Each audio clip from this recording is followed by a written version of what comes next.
بسم اللہ الرحمن الرحیم العزیز السلام علیکم۔ یہ سلسلے کا تیسرا ویلاگ ہے۔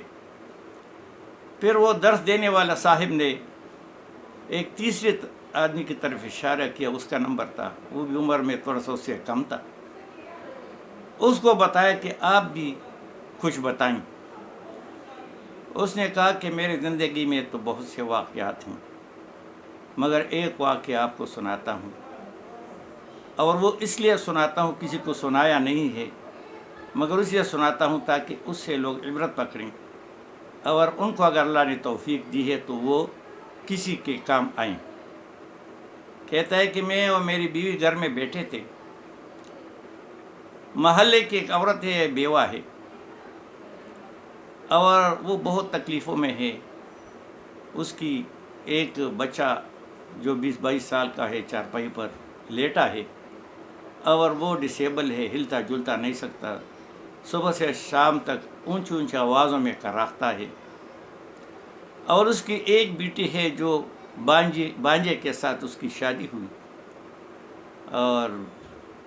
1 سال 1.5 سال گزارا، وہ بہت ان بن ہو گئی، وہ لڑکی کو طلاق دے کے واپس آ گئی، اور حال ان کا بہت بگڑا ہوا تھا کہ اچانک وہ ہمارے گھر آئی۔ وہ کہہ رہا تھا اور بیوی کے ساتھ بیٹھ گیا، آہستہ آہستہ بول رہی تھی، تو کہہ رہا تھا کہ میں نے پھر بیوی سے پوچھا کہ یہ کیا کہتی ہے؟ کہتی جو میرے گھر میں وہ بچی ہے، اس کو درد ذی ہوا ہے، بچہ ہونے والا ہے، نہ ہمارے پاس کچھ پیسے ہیں، نہ اسپتال لے جانے کا کوئی ذریعہ ہے، کچھ بھی نہیں، اب ہم کیا کریں؟ میں بہت پریشان ہوں، عورت ذات ہوں، گھر میں کوئی ہے بھی نہیں، ایک بچہ تھا، وہ نوکری کے سلسلے میں دور تھا۔ تو کہہ رہا تھا کہ میں اس حال کو دیکھ کر پریشان ہو گیا، تو میں نے عورت کو کہا کہ فکر نہ کرو، یہ سامنے گاڑی کھڑی ہے، اور جب بھی آپ نے کہا بس اس میں ہم بیٹھیں گے، پیسوں کا فکر نہ کرو، جتنے بھی پیسے لگ گئے بے شک لگائیں گے، بالکل بے فکر ہو کے اپنے گھر جائیں۔ اور ساتھ اس بیوی کو کہا کہ تو بھی اس کے ساتھ جاؤ،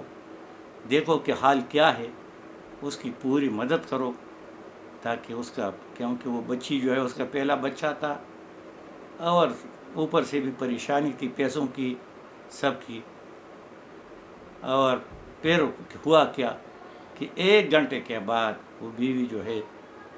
باغ کے خوشی خوشی آیا کہ اللہ نے کرم کیا، اس کا بچہ ہوا بہت آسانی سے، کوئی نہ گاڑی کی ضرورت پڑی، نہ پیسوں کی ضرورت پڑی۔ یہ واقعہ اس عورت نے پھر جا کے ان کے اپنے بھائی تھے جو بہت دور اور گاؤں میں رہتے تھے، اس کو سنایا جب وہ آئیں، اور اس دن کے سے لے کے